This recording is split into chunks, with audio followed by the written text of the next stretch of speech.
Hello and welcome to another episode of Taking Notes with Ken. Today I have a very good friend of mine all the way from the wonderful country of Denmark in the beautiful city of Copenhagen. Ditlev Ulriksen is our guest. Ditlev, thank you so much for taking time out to be with me today. Yeah, thanks for having me, and sorry about yesterday. We were supposed to do this yesterday, but my oldest daughter she had the COVID. Yeah? She's Yeah. feeling okay now though, or?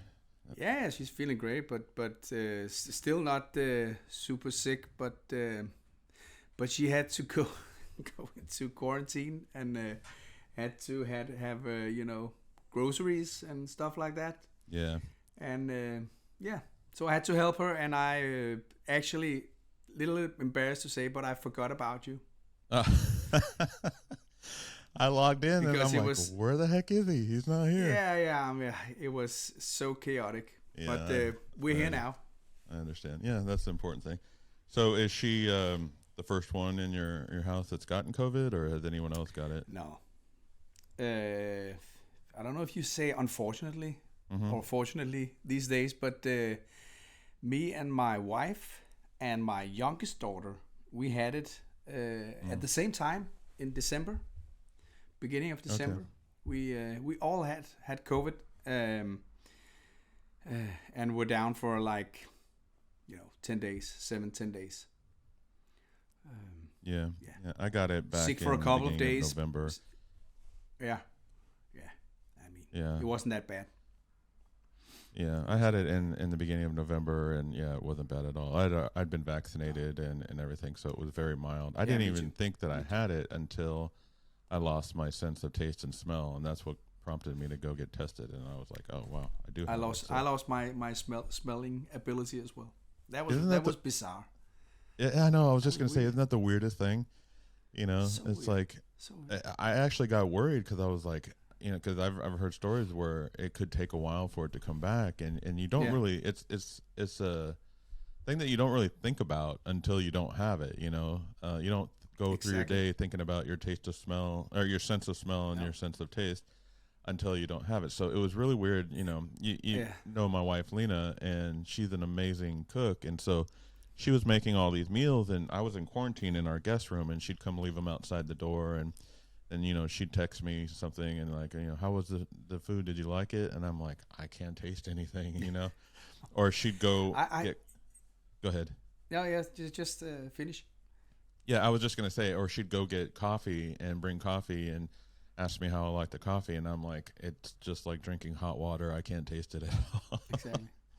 But I could taste, salt, and if it was like bitter or, so I could feel that, but I had to imagine how it smelled. Yeah. So and that was also sometimes a little bit hard. So having a pizza, cup of coffee. Yeah. It just had this irony, and then you could feel that if there was salt, you could just feel that it was salt, but you couldn't smell it. So it was just like nothing, but just a little something. So yeah, it's a crazy time we're living in with all this COVID stuff. I hope we get back to somewhat of a normal situation pretty soon. We will. Yeah. So let's jump right in here. So you and I know each other. I'm actually wearing my Shotgun Revolution shirt. Yeah, I saw that. You are in a band called Shotgun Revolution, who I actually used to manage up until a few years ago. So yeah, let's talk about that. Just kind of jumping in, and you obviously are the vocalist for the band. And yeah, I'm the vocalist. Yeah. Yeah. So how did the band start? Well, it was long story. Trying to make it short. I was in a studio recording a duet with a female singer, and by coincidence, the guitarist in the band, Martin, was in the studio right next door, and he heard, some of the playbacks, and he heard my voice, and he kind of wondered who's this dude? Right. And he just looked in and saw me and just asked me would I be interested in joining his little project because he was looking for a singer for a band that he'd been playing around with for a couple of years. And at that time I was like in between stuff, so I was like, why not? And the fact that the genre was a little bit harder rock than I was used to do, it was like coming home, because I will always listen to that stuff. So it was in a studio next to the venue Amager Bio. Don't know if you've been. Oh yeah, I've been there. Yeah, definitely. Yeah. I actually saw Rick Springfield there, believe it or not. Oh, cool. Yeah. Legendary. Yeah. But in a studio right next door of Amager Bio.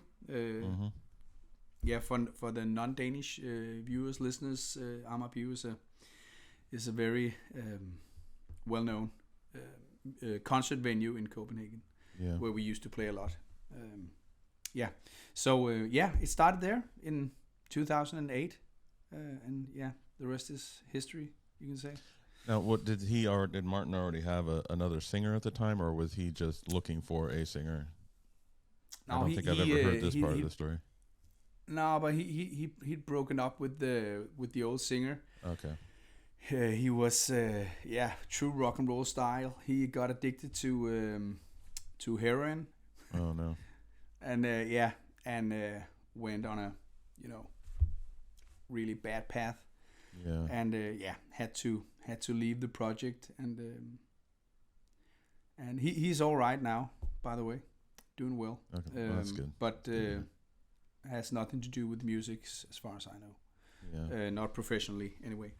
But so he was there wasn't a singer, and there was only a kind of a studio. It was kind of a studio project with some musicians, like kind of loosely connected.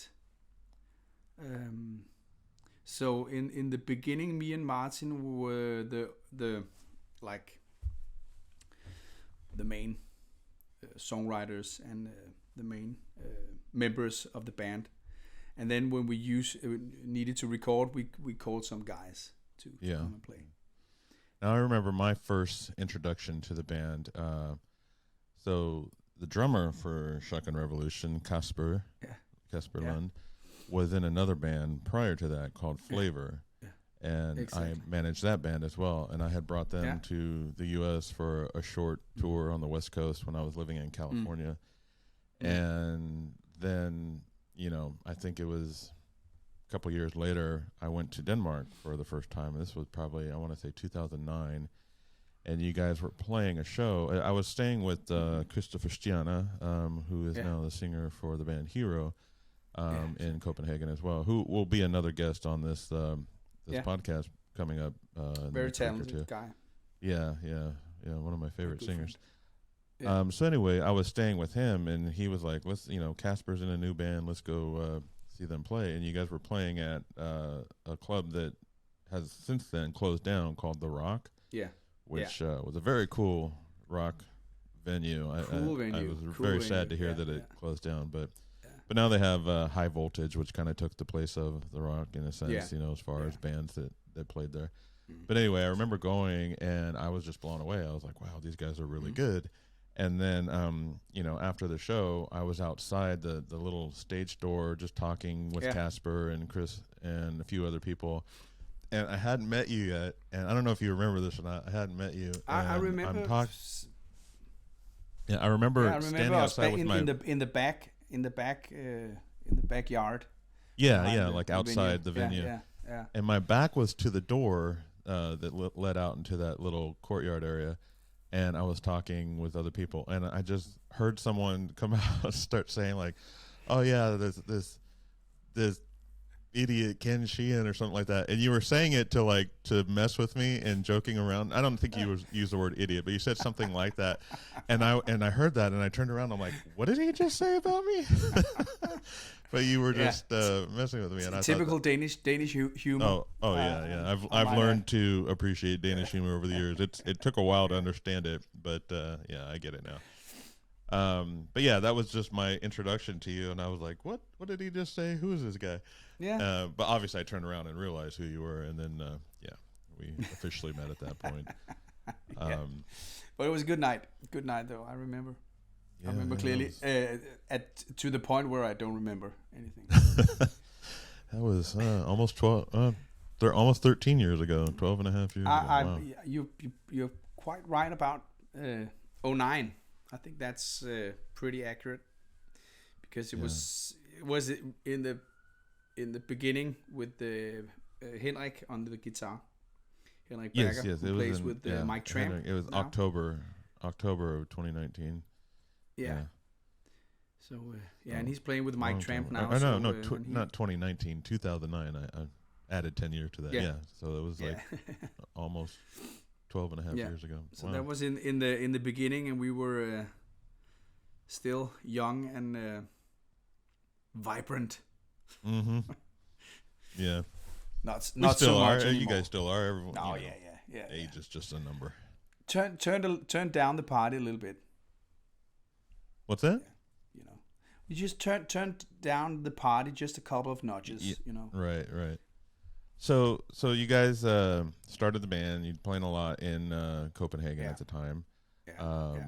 And then you started, getting more popular, doing bigger shows and doing some bigger touring.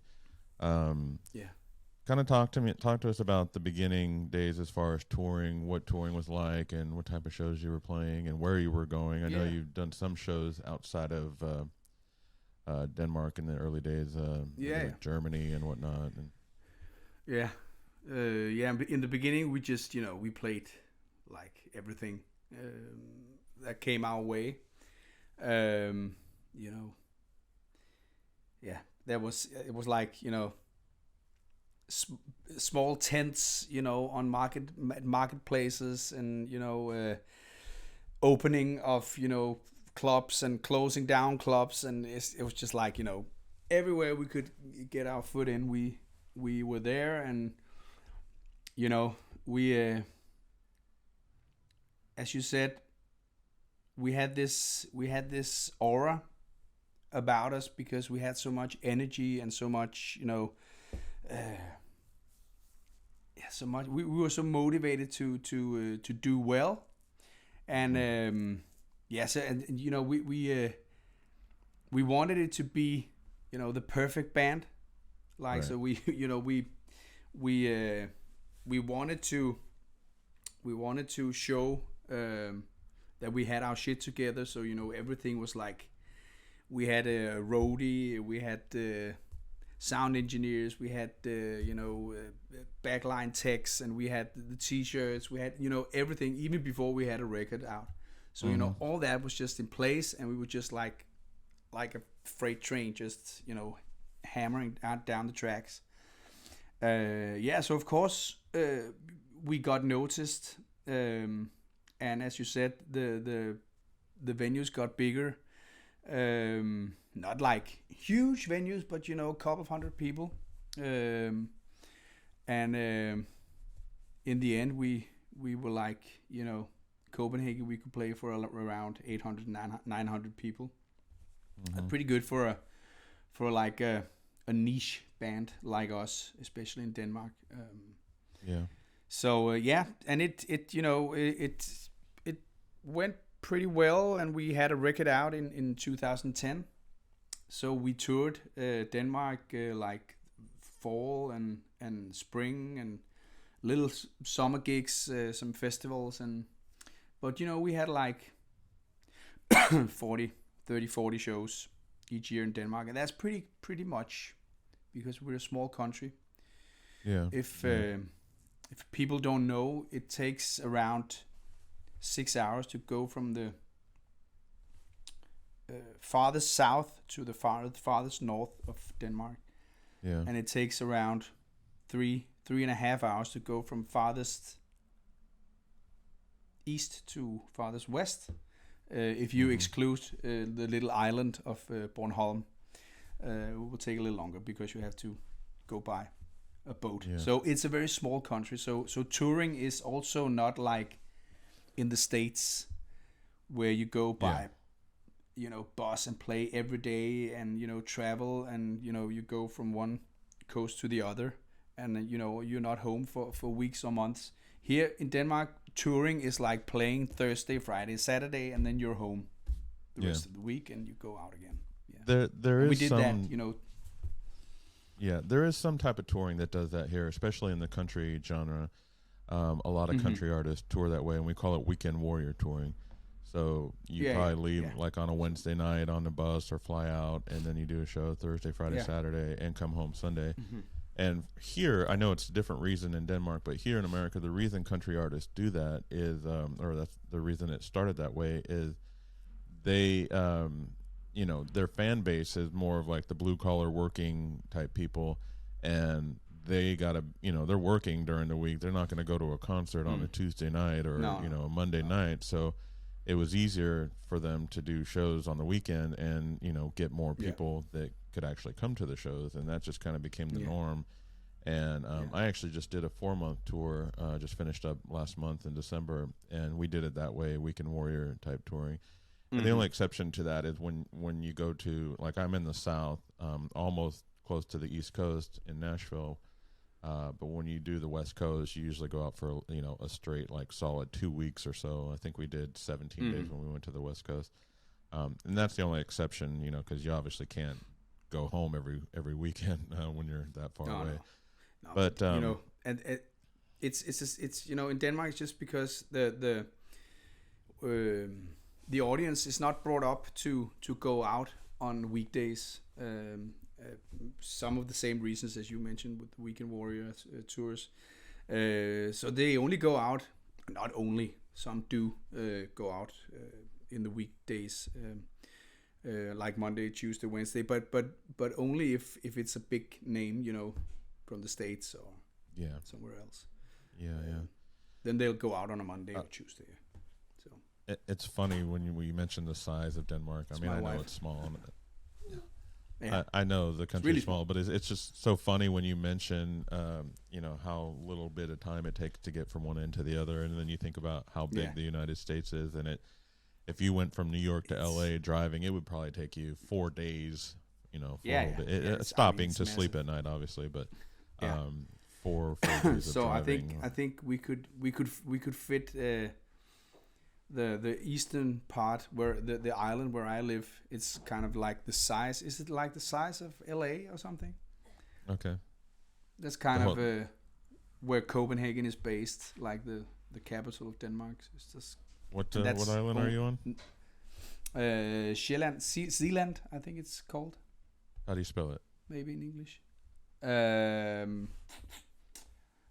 Could be like Zeeland. Okay, gotcha. Zealand. Gotcha. I think that's the English name for it. Cool. But yeah, it's really small.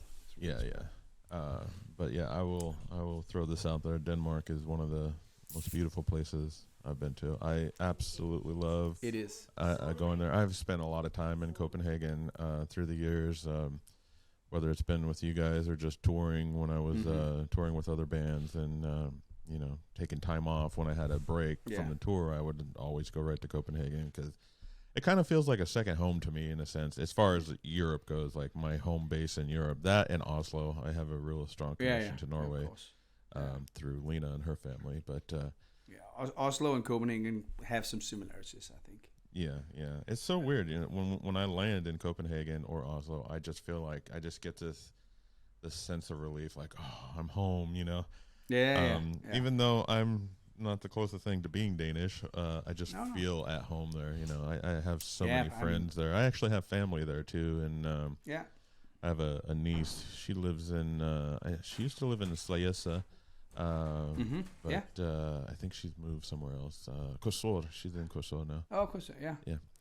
Cool. Anyway, Bobby Lynn, if you're listening, hello.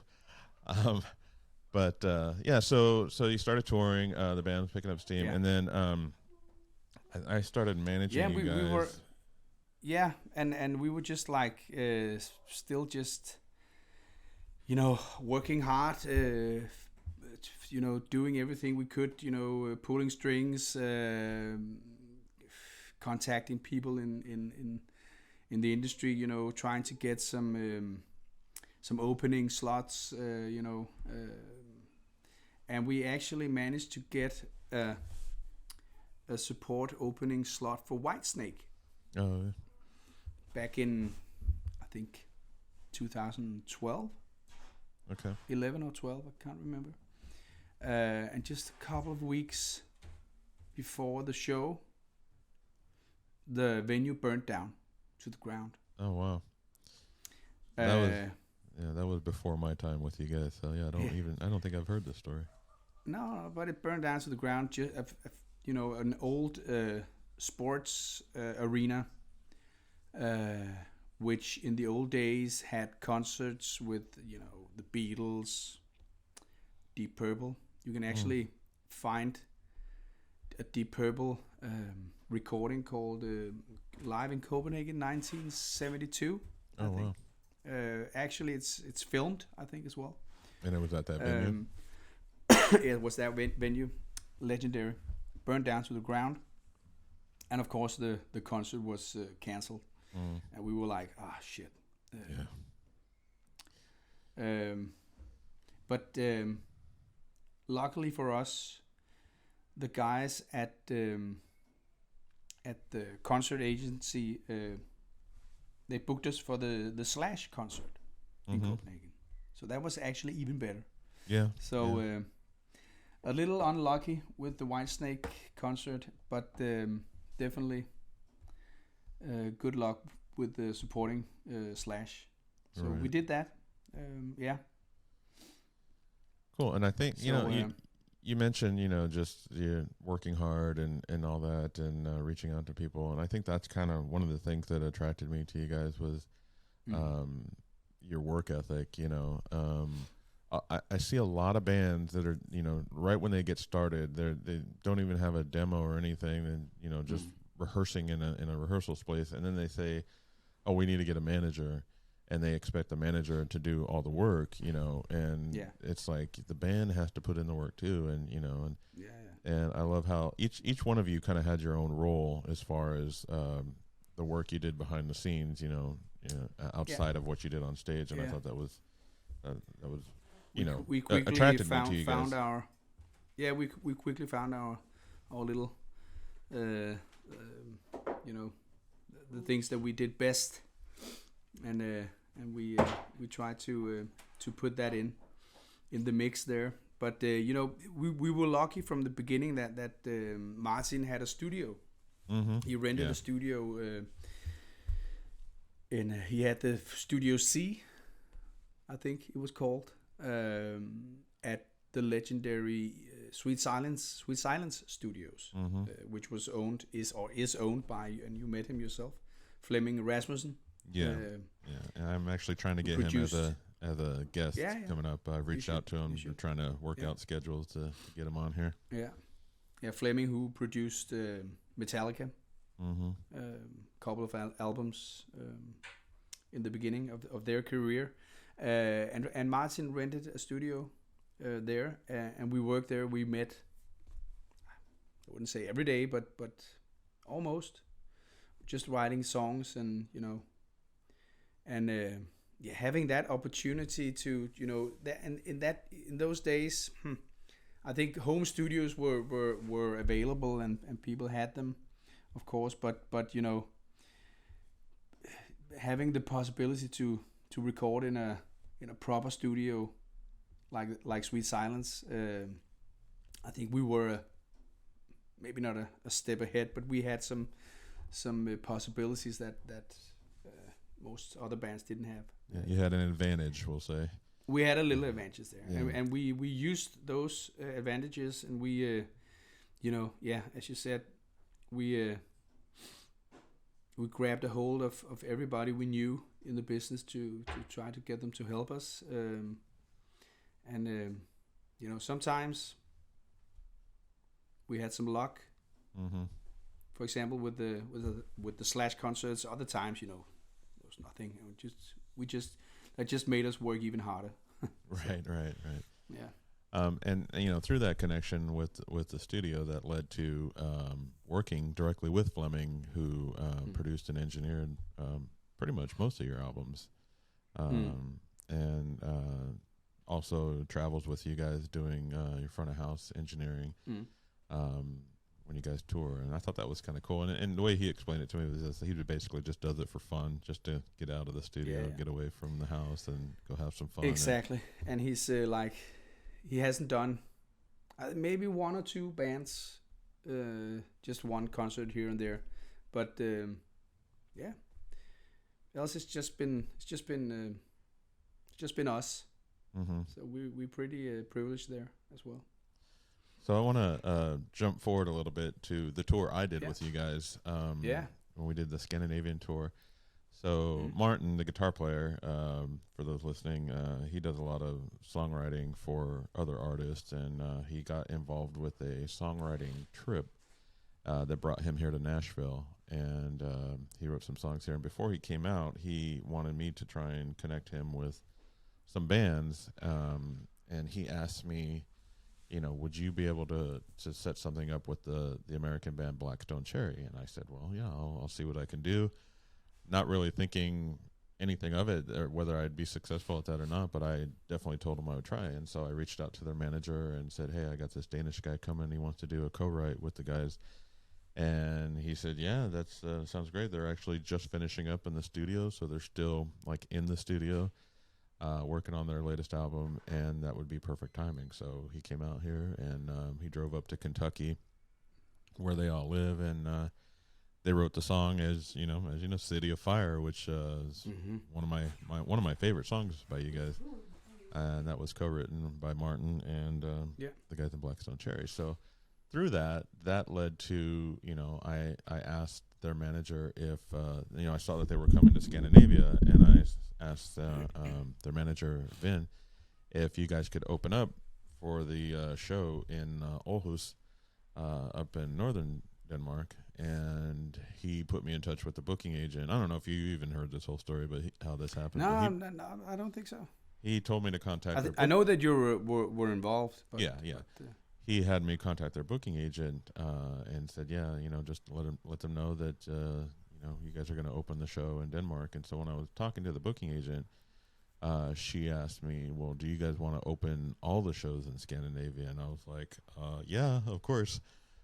So that led to, we started the tour in Denmark in Aarhus, and then we went to Oslo, and then we got on we took a ferry. That's when we took a ferry. Yeah, took a ferry. Yeah. To we Sweden. Went to no, we went to Finland. We went to Sweden first. That's what it was. We went to Sweden first, and Stockholm. Yeah. And then we took the ferry to Finland, if I remember correctly, and we did. And we played Tampere and Helsinki. Yeah, Tampere. Yeah. And Helsinki was the last show. Yeah.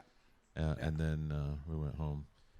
You guys flew home, but we took the bus back on the ferry. I mean, that was like the shittiest way to end the tour. But we were so tired, and we had some. People were talking about. I have some points, some bonus points. I can maybe travel home from.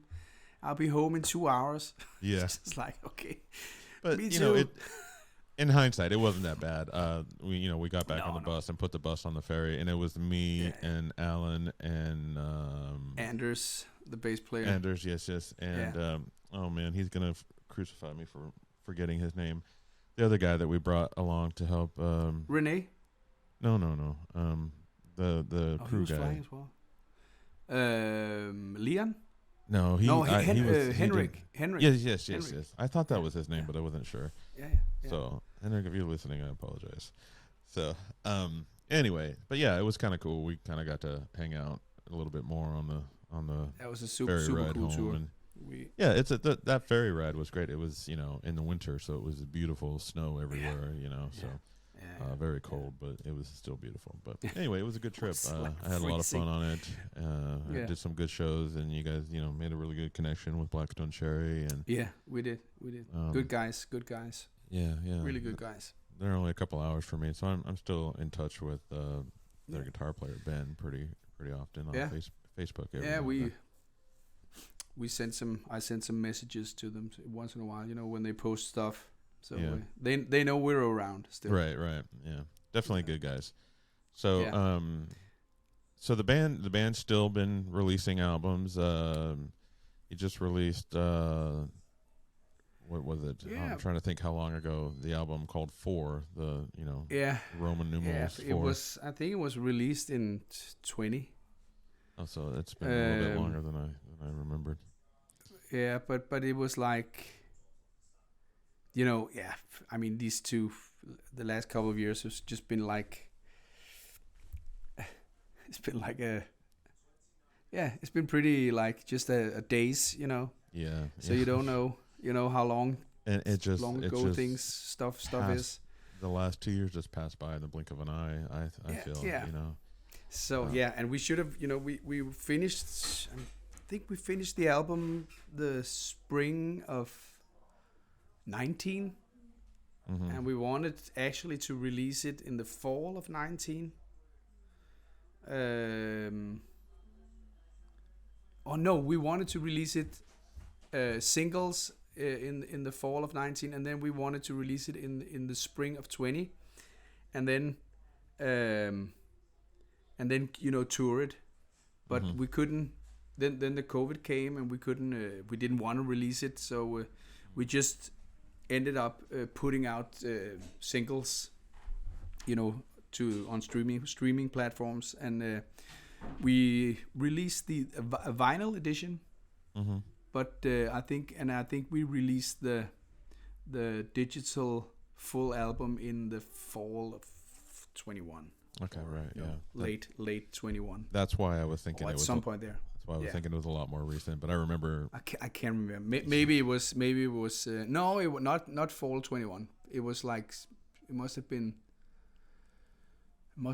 spring or early 21, because we were going to play some gigs in the beginning of 21, but they were like moved again. Yeah, I remember. So we moved them from 20 to 21, and then they were moved again to October, September, October last year. Yeah. So it's just so confusing. I can't remember. I know, because it's just like. It's like we're in a time vacuum. Just everything just such a blur. Totally. But that's got to be hard for any band that's trying to do anything right now. Tough. There's no guarantees. Tough. You can book a show, book a tour. No. And you never know if it's actually going to happen, or if there's going to be another lockdown, or they're going to get things are going to get canceled. So it's been super tough. Also because everybody's been challenged. On their working situation. So especially I think me, Kasper, and Martin, it's been a little bit So it's hard to focus on music and making music when you have to make ends meet. Yeah. Exactly. Yeah. So it's been pretty tough. But we are hanging in there.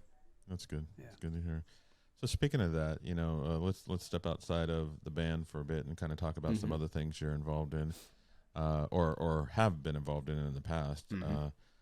So I know you've done some musicals, and you've gone on the road touring with that, and you've been involved with a lot of things musically outside of Shotgun Revolution. So tell us a little bit about that.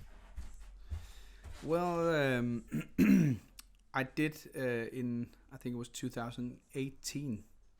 I did a musical based on a short story, or what do you call it, a little short novel,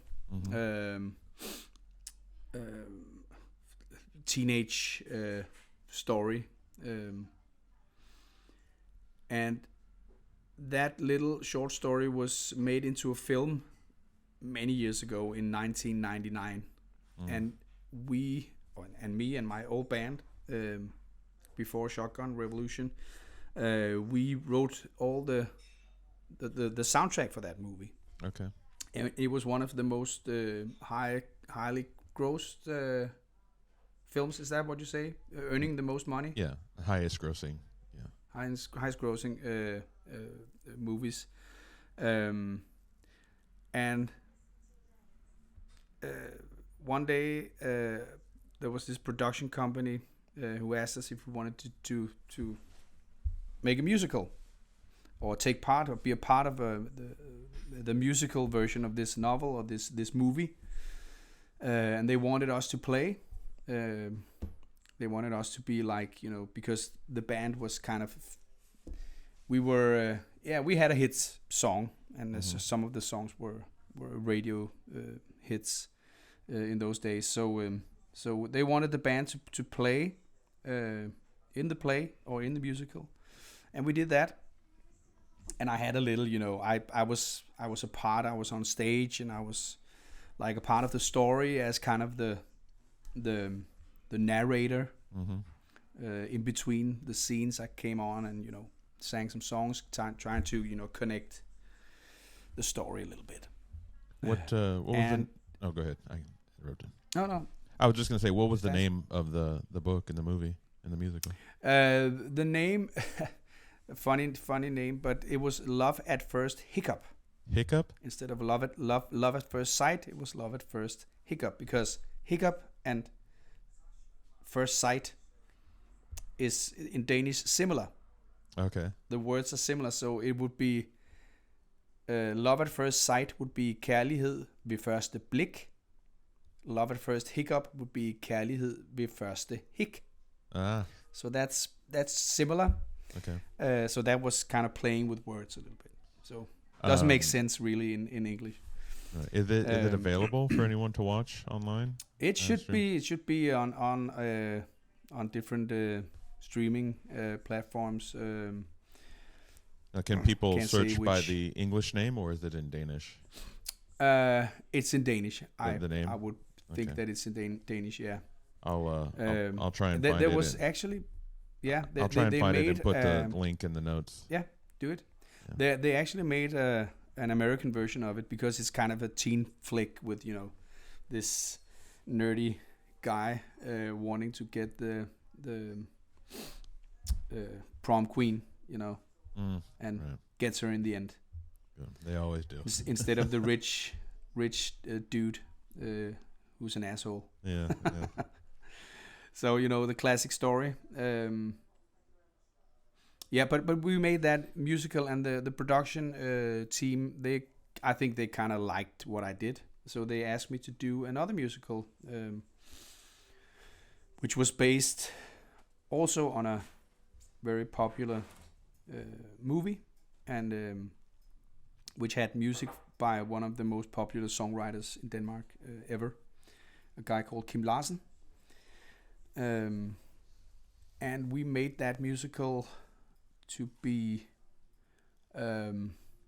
premiered in, I think it was March or February, end of February 2020. Okay. And the country closed down March 11th. Yeah. So we were on the road for a couple of weeks, and then in the middle of a show, our prime minister had a speech to the nation where she closed everything down. So they asked us if we wanted to finish the performance, and we of course said, yeah, we finish it and then we just go home. And we thought it would, this virus would disappear in a couple of weeks and we will meet up again. But it took a year or something before we met up again. And here we are. And then we tried to get back on the road, and then it closed down again.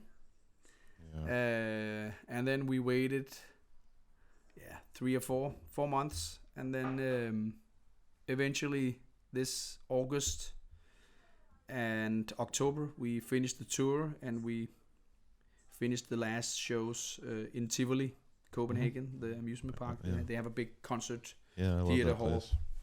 I went there the last time I was in Copenhagen. Yeah. I went there. Yeah. So we finished in there, and I think we had around. I think both musicals had around like 80,000 tickets sold, and that's pretty okay for. So when those types of things tour, like when musicals tour, is it the same way that bands tour, where you just do shows on the weekends, or do you? No, this is like touring here is like real touring with musicals. It's like every day. Yeah, with the musical. Yeah, we leave like Tuesday morning, and we are home Sunday late Sunday. So we have Monday home, and then we are off again Tuesday. We do that for a good month or so. Right. So now you also did some, or have done, or still doing commercials in Denmark as well. Yeah. What? I did some. For many years, I've been like doing some amateur acting in commercials. It's good fun. Yeah. It's nothing serious, but I have a lot of friends in the business, in the movie business, and I know a lot of people who cast for movies and especially commercials, and they sometimes ask me to come by for a casting, and I do, and sometimes 1 out of 50 I get chosen to play the role. But then I do I have more luck speaking, doing the voice for the commercials. I've done a lot more. Yeah. So with that, you're doing voice overdubs. I've been also been connected to a company here in Denmark who has a deal with, I think, Netflix, for example. So I've done some I've done some singing in the Croods episodes, the Croods series, animated series. Yeah. Can't even remember which one. I did some Dino Trucks, I think, as well. Okay. Done a lot of like Cartoon Network, intro songs. So now where I came in and did the Danish version. Yeah, so these are basically English-speaking shows that you're doing in Danish for Danish-speaking people to watch. Okay. Yeah. Which I find interesting that they would do that, because most people in Denmark speak English anyway. Yeah, but it's only for the kids channels. Okay. They do. They don't. We don't overdub like the Germans do. For the ordinary movies, like grown-up movies. Yeah. I won't say adult movies. I would say grown-up movies. That has a different connotation. they probably overdub those as well. I don't know, but no. If the new Spider-Man is in English with the subtext. Yeah. For example. So, I so watch it's only the kids stuff. Yeah, Lena and I watch a lot of Scandinavian movies and TV shows, and we actually prefer it to be in the native language, with English subtitles. So that's actually how I've learned a little bit more of Danish and Norwegian, is by watching those shows. So you're reading the English subtitles and you're hearing them speak in Danish, and you're kind of like making the connection, like, oh, she just said this. Yeah. It means this in English. So there's a Danish TV show that we absolutely fell in love with and watched the whole, binge watched the whole series. It's called Rita. Did you ever watch that? Yeah. It's about a Danish school teacher. It's pretty funny. Cool. So we watched that. And it's just funny, like every episode started with her walking into the school, and her other teachers, say, "Good morning, Rita."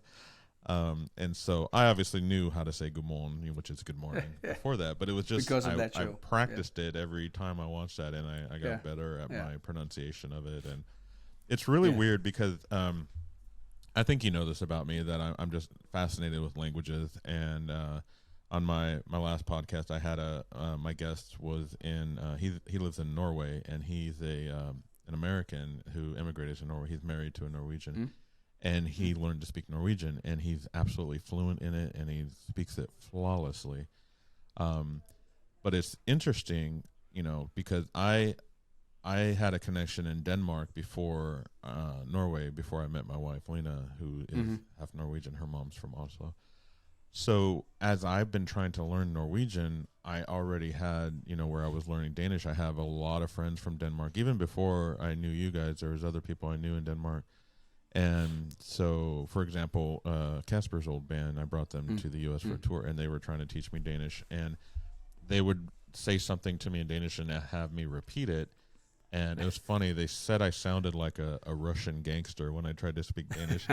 And then they got me to say a line from that really popular movie in Denmark called The Pusher, and which is Du skylder mig penge, which is you owe me money. And but yeah, they just kind of made fun of me, saying I sounded like a Russian gangster trying to speak Danish. It's a hard language. I have no Norwegian family as well, and he just the guy I know, it's like actually my mother's family, so it's a bit far out, but I'll call him a grand cousin or something. Yeah. And he sends like videos of Norwegian television shows making fun of Danish language, and it's super funny. Yeah. But it's funny because when I first started learning Norwegian, my mother-in-law, min svigermor, is from Oslo. She lives in the U.S. She's been in the U.S. longer than she was in Norway. But anyway, I was learning some words and stuff, and I actually had it's kind of, I'm trying to remember the order. So I was learning Norwegian, but every time I tried to say something, I sounded Danish, and she would get frustrated with me. Like, no, that's you sound Danish. You know how to speak it this way. It's because I had more experience hearing Danish people speak. So it was weird. And then language confused. Exactly. And then when I have a good friend from Denmark, from Aarhus, who moved here, and he was living in Nashville for a while. So me and Lena would have Danish lessons with him every week. But by that point, I'd already kind of been picking up a little bit of Norwegian. So he would have me say something, and he would be like, "Oh, that's perfectly good Norwegian," because I was now talking Danish with a Norwegian accent. So it's like I have to constantly remember, whenever I'm speaking that language, I have to switch to that accent, because it's more than just saying a certain word a certain way. You have to, Norwegian, you almost kind of sing the words. It's like my English. It's like my English. It's like very much English with Danish accent. Exactly. Well, at least yours is better than Casper's. Yeah, I won't ask for a head pine pill. Oh my gosh, I can't believe you remember that. But I got to tell that story real quick. When Casper, just for everyone watching and listening, Casper, the drummer, we make fun of him.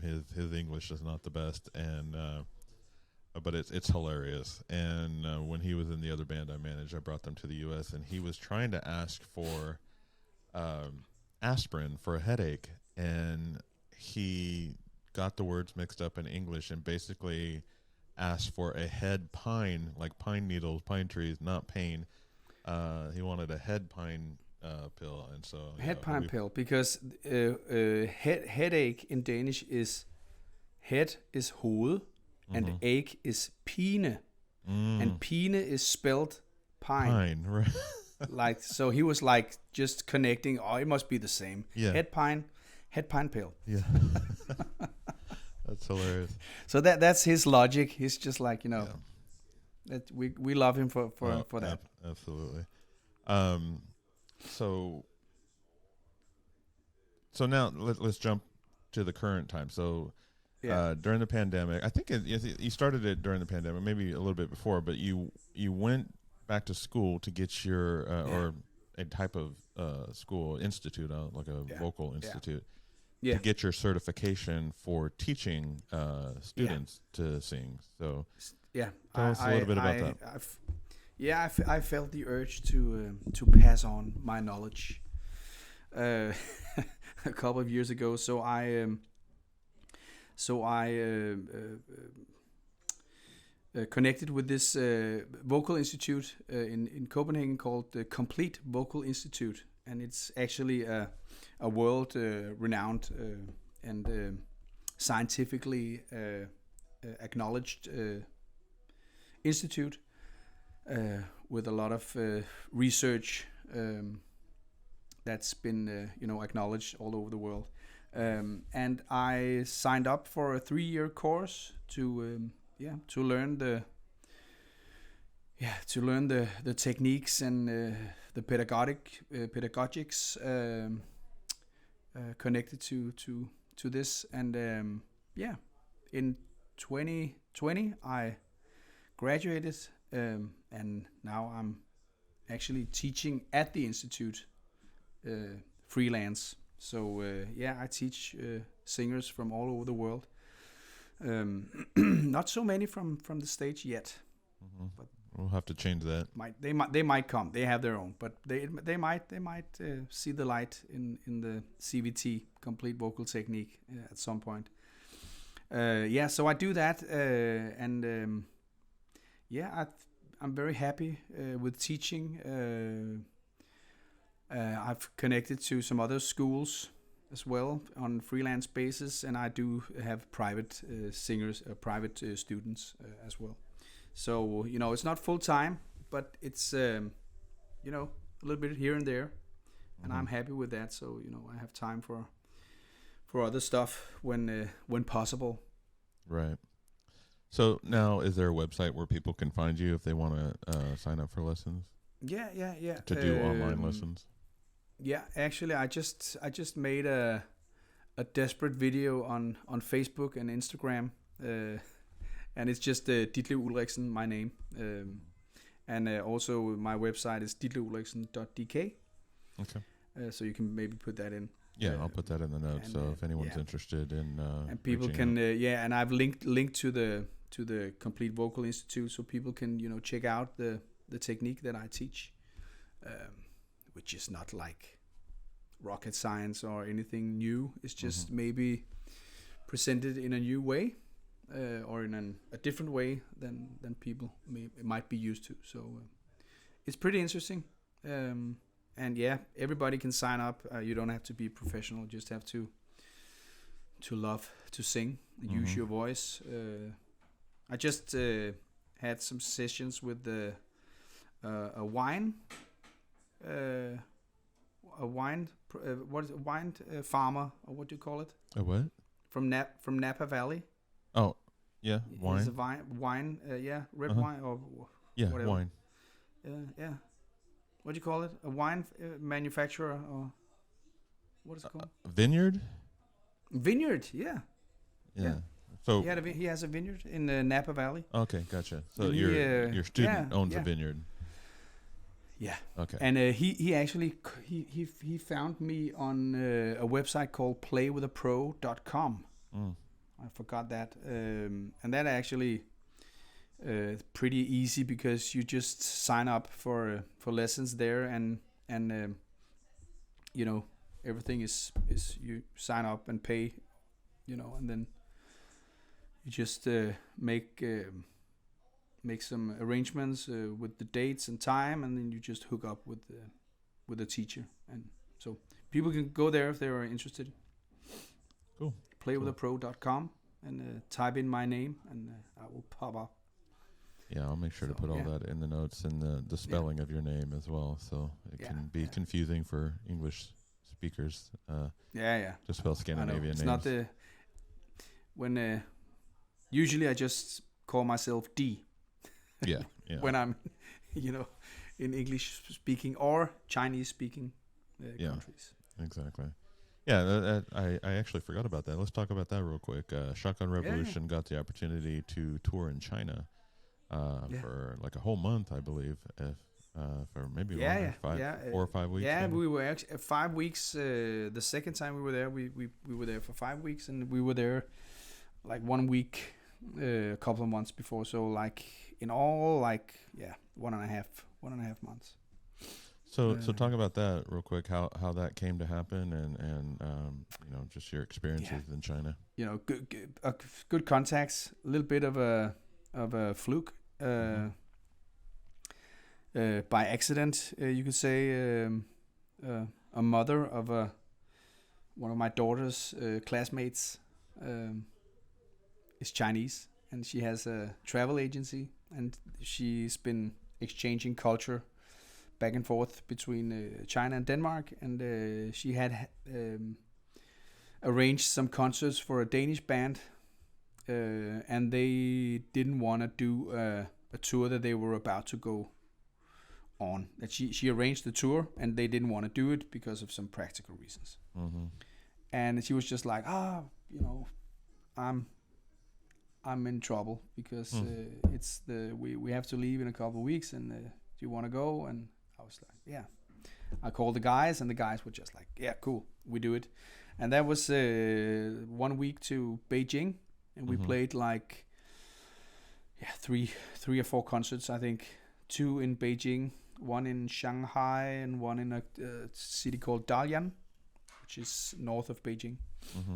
And we came home, and some people have heard us, and they were connected to this big corporation called Poly Group, and they owned a lot of concert halls all over China, and they arranged a tour.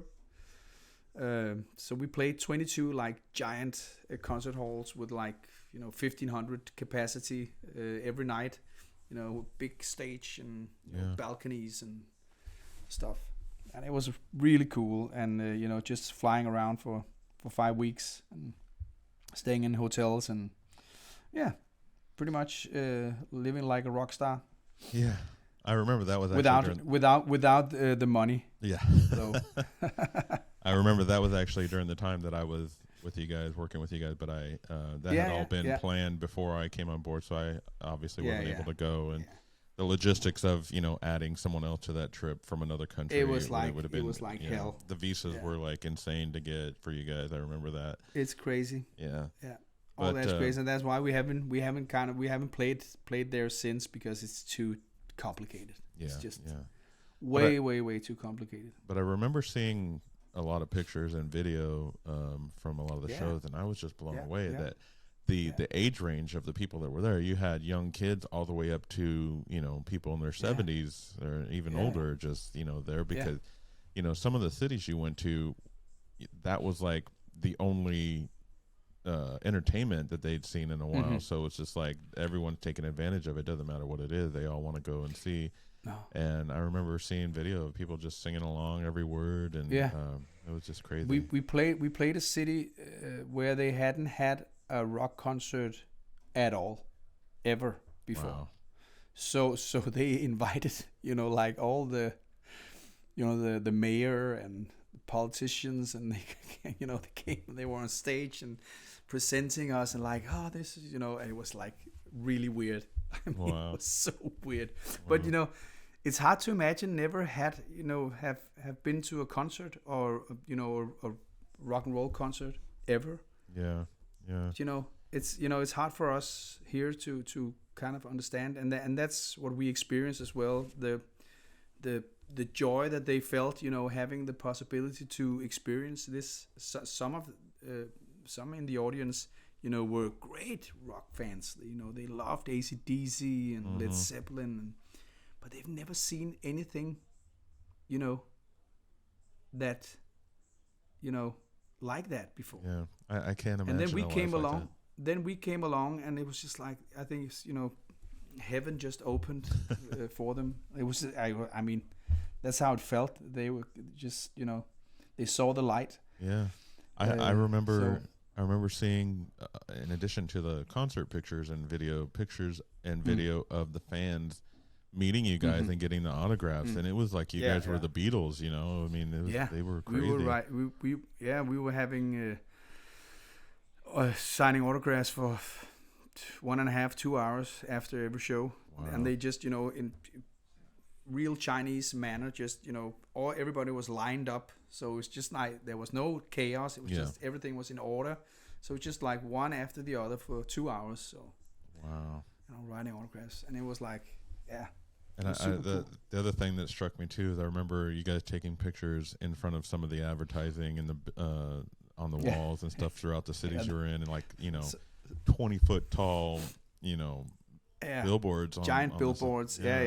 It was and we didn't know, so we were just like walking around the venue just before sound check, and then suddenly like a giant wall just plastered with our faces. That was pretty funny. That had to have been a pretty amazing feeling to see that. Yeah, it was a good experience, and I would love to do it again, but it was complicated. A lot of frustrations along the way. So so but the good times they outdo the bad. So still a good experience. Cool. So as we kind of wrap things up, I want to ask you something I'm planning to ask everybody that I bring on the show, and so it's just a simple question: what is music to you? Oh, music is life. Exactly. That's exactly how I view it too. That's the exact answer I would have given. I can't. That must be the most like direct and concrete word for it. Mm-hmm. So yeah, I couldn't explain it any other way myself. It's music is life to me. I would not have life if it wasn't for music. No. Yeah, it's such a. And even when it's when times are tough and things look like everything is going to hell, and you don't feel that there's music around you. There always is, in some way. Exactly. You always have it somewhere, and it picks you up in these gray times. So definitely life. Yeah, music is definitely a powerful force. So it is. It is. So what do you have? Anything on your plate this year? Shotgun doing anything? Any plans? Yeah, we have some plans. We wanna release or re-release our first album on vinyl. Oh, okay. That's an old dream of ours, to put it out on vinyl. There's some really good songs on that album. Yeah, super old school hard rock on that one. So we want to try to put that out on vinyl. We was super happy about the cover for the CD, but it's so small. Yeah. So we want to try to blow it up on to vinyl size. And then maybe do some concerts. Playing the album from 1 to 12 or 10 or 12. Just do a concert, just that album. Yeah. And just do maybe some small venues, maybe only a handful of gigs. And then we are beginning to write new songs when we, can wrap our heads around it. Trying to record at least a couple of songs this year. Yeah. And maybe an album out next year if things go well. Cool. So it's that would be my dream. Yeah. That would be my dream. It's really good that you guys are still doing it, Yeah, we're hanging in there. Yeah. Even though it's tough. Yeah. Yeah. It's tough. It's tough for everybody. Most bands are going through the same thing, Yeah. But and we have our families, and I have a new dog, and things are good. It's a good chance, a good opportunity to explore other things in life. Yeah. Sometimes can be healthy. Yeah, that's actually what led to this podcast. Me doing this podcast, it's during the pandemic when it first started, I was just kind of sitting around and I was thinking, well, I want to do something, and started researching it and bought all the gear. And I actually, you're the second interview, but I bought this gear and had everything ready to go like spring of last year. So I've got some downtime right now, and decided to jump into it. I've been wanting. I actually had thoughts myself about doing a podcast. Yeah. But didn't get into it. Maybe I'm gonna do something a little bit similar, not podcast, but just some interviews like this with within the band. Mm-hmm. Actually, just doing some everyday chit chat. What people are doing today, like just drive home to Michael and knock on the door and say, hey, want to go for a walk? You mind if I record? Right. And just chat. Yeah. What are you doing today? Yeah. Just to do something and put it out there and let people hear that we have the same boring lives as they do. Well, that's kind of, putting this together, I was just kind of struggling with the concept, I had so many different names to begin with and discovered that all the names I came up with were already taken.